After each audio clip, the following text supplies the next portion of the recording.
this video, I will guide you through on how to transfer crypto from your Trust Wallet to Robinhood. So we're going to start from our Robinhood app, and in here we're going to click on Receive. Right now, select the crypto that you wish to receive on your Robinhood app, and for this tutorial, I'm going with Solana, so I'm going to type this in, and I'm going to click on it. And as you can see, we have our unique wallet address, and we can either scan the QR code, or we can copy the wallet address to our clipboard down below. So let's do this and head over to our Trust Wallet. So from our Trust Wallet, we're going to click on Send. We're going to select the crypto that we wish to send, and in my case, that is Solana. So paste the address in here, and down below, you need to enter the amount that you wish to send. So go ahead and do that. So I've entered everything, and now I'm going to click on Next. And down below, you can confirm this transfer. So let's click on this. And as you can see, the transaction is in progress. So let's head back over to our Robinhood app to see if the transfer is finalized. So all the way at the top, I see that my Solana is received, and I can also tell it by my balance.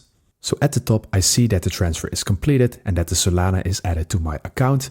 So that is how you transfer crypto from Trust Wallet to Robinhood. Thank you guys for watching, and subscribe to my channel for more content.